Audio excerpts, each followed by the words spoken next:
तो क्या आपको मालूम है कि अगर आपके घर में ओवन और मशीनें मौजूद नहीं हैं तो भी आप बेकरी जैसे खस्ता और कड़क केक रस्क घर में बना के तैयार कर सकते हैं। आज मैं आपके साथ शेयर करूंगी बेकरी जैसे करारे केक रस्क की रेसिपी। और सबसे अच्छी बात यह है कि बिना मशीनों और ओवन के हम ये घर में तैयार करेंगे। ना 8 अंडे, ना 6 अंडे, ना 4 अंडे, सिर्फ 3 अंडों के साथ हम 2 किलो बेकरी के केक रस्क बना के तैयार करेंगे, जिसकी अगर मार्केटिंग कॉस्ट देखी जाए तो बेकरी से आपको ये तकरीबन 3700 रुपये के पड़ेंगे।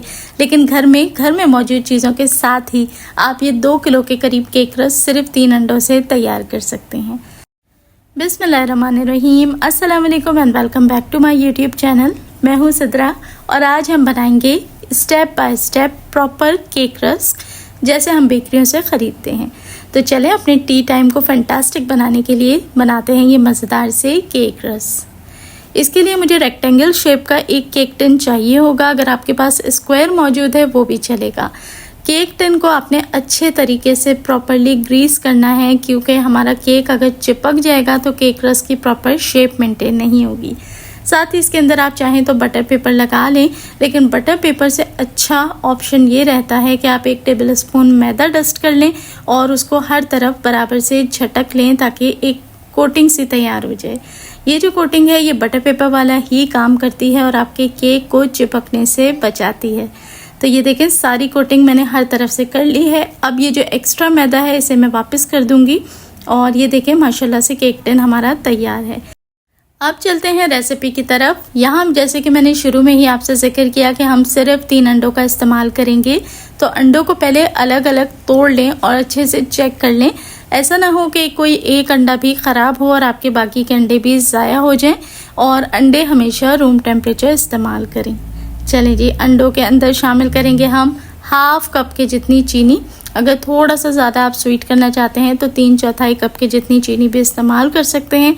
और अगर हाफ कप की जितनी ले रहे हैं तो फिर कंप्लीट हाफ कप लेना है। अब आपने क्या करना है, ऐसा हैंड विस्क सभी के घर में मौजूद होता है, तो बस हल्का सा इसमें से थोड़ा सा मिक्स कर लें, चला लें।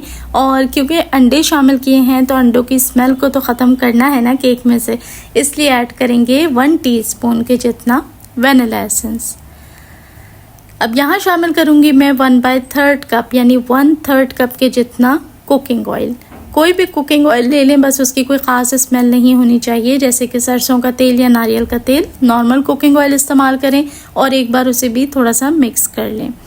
अच्छा, यहाँ एक बात और बताती चलूँ कि जो मेजरमेंट्स है ना, अगर आपके पास मेजरिंग कप मौजूद नहीं है तो फिर आपने परेशान नहीं होना। घर में जो चाय पीने वाला कप है उसी से आप सारी मेजरमेंट्स कर लें।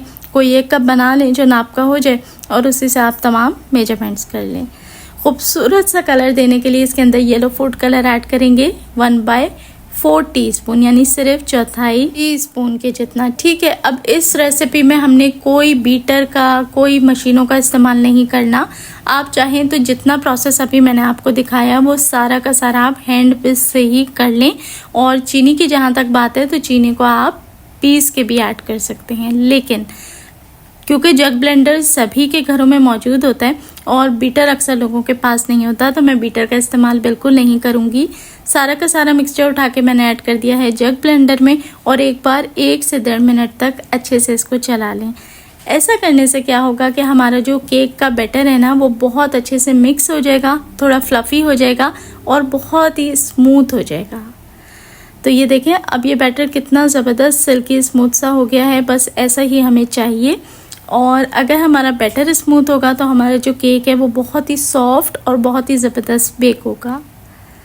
चलिए जी, सारी टिप्स को बस फॉलो करते जाएं, इंशाल्लाह बेहतरीन, बेकरी से भी कई गुना बेहतर आपके केक रस्क जो हैं वो बन के तैयार होंगे।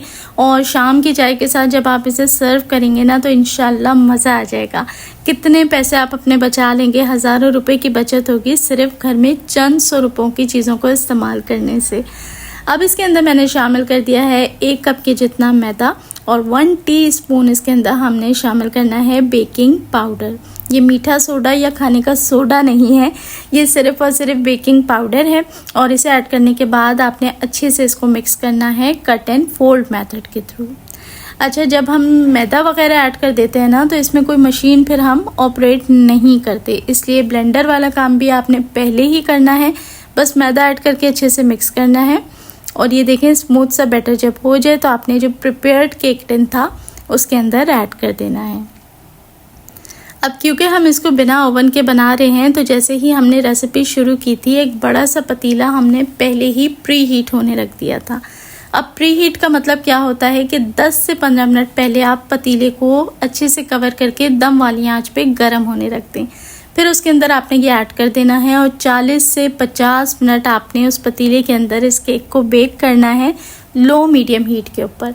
लो मीडियम हीट कौन सी होती है? जो दम वाली आंच होती है ना उससे थोड़ी सी बढ़ा दें, बस वो लो मीडियम हीट होती है। आप अपनी पतीले के हिसाब से और आंच के हिसाब से चेक कर लें। जैसे ही आपको लगे कि केक जो है वो अच्छे से बेक हो चुका है, कच्चापन ख़त्म हो गया है, तो आपने केक को निकाल लेना है। अब केक को रख दिया था मैंने ठंडा होने के लिए और इसी दौरान मैंने जो बेकिंग डिश थी उसके ऊपर सिर्फ और सिर्फ बटर पेपर रख के रेडी कर दिया है। ना ऑयल से ग्रीस किया है और ना ही मज़ीद कोई चीज़ शामिल की है। तो बस अब केक रस बनने को तैयार है और ये एक टी केक आप देखें क्या ही ज़बरदस्त बेक हुआ है। माशाल्लाह से इसका कलर देखें और केक टिन भी बिल्कुल क्लियर है। पीछे से केक देखें, ना चिपका, ना ज़ाया हुआ, ना जला, प्रॉपर कुक हुआ है। माशाल्लाह बेहतरीन राइस भी हुआ है और सुपर सिल्की सॉफ्ट ये भुरभुरा सा केक बन के रेडी हुआ है। अब हम देख लेते हैं कि हम केक से केक रस की कटिंग किस तरीके से करनी है। हमने बीच से केक को करना है हाफ। अब मैं इसे अंदर से भी आपको दिखा देती हूँ कि क्या ही सुनहरा रंग आया है और प्रॉपरली हमारा जो केक है वो अच्छे से बेक हो चुका है। ये देखें ये सॉफ्ट कितना है।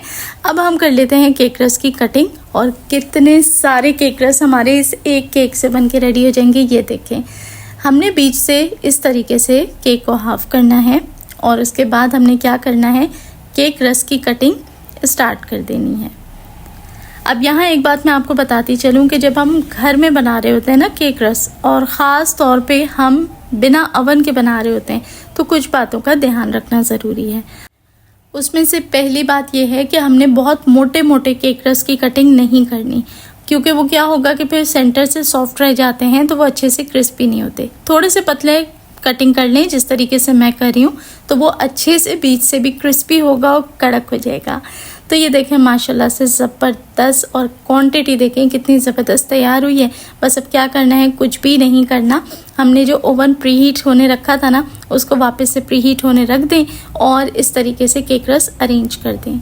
अब 15 से 16 मिनट के लिए मैं लो मीडियम हीट के ऊपर फिर इस डिश को रख दूँगी पतीली के अंदर। तो 15 मिनट के बाद ये देखें ऊपर वाले हिस्से से अच्छे से ये सिक चुके हैं, लेकिन गरम गरम में ये थोड़े नरम होते हैं। तो अब क्या करना है, 15 मिनट के लिए इसको दूसरी साइड से भी हमने सेकना है। तो मैं इसको पलट दूंगी और वापस पतीली में रख दूंगी। तो ये देखें माशाल्लाह से सुनहरे सुनहरे खुशबूदार और मज़ेदार से केक रस रेडी हो चुके हैं। दोनों तरफ से अच्छा सा कलर भी आ चुका है, सिक भी चुके हैं और खस्ता कड़क भी हो चुके हैं। तो इसको आपने गरम गरम सर्व नहीं करना, बल्कि किसी वायर रैक या जाली पे इस तरीके से लगा दें ताकि ये अच्छे से ठंडा हो जाए और कड़क हो जाए। तो बस यहाँ हमारे मज़ेदार से केक रस तैयार हैं और इसको गरम गरम चाय के साथ हमने सर्व करना है। आप इनको स्टोर भी कर सकते हैं, 15 से 20 दिनों तक आराम से ये क्रिस्पी रहते हैं। ज़्यादा दिन भी रख सकते हैं, लेकिन बरसात का मौसम है आजकल तो फिर सील जाती हैं चीज़ें। तो 2 हफ्ते तक तो ये कहीं नहीं गए, आराम से इस्तेमाल करें। और ये देखें माशाल्लाह कितने खस्ता हैं। तो रेसिपी कैसी लगी कमेंट करके ज़रूर बताएं। अच्छी लगी हो तो लाइक करके फ्रेंड्स और फैमिली में लाजमी शेयर करें। और जो लोग चैनल पे नए हैं तो रिक्वेस्ट करूँगी दिल खोल के चैनल को सब्सक्राइब कर लें, क्योंकि मज़ेदार सी रेसिपीज़ डेली आती हैं। देखने वाले सभी लोगों का बेहद शुक्रिया।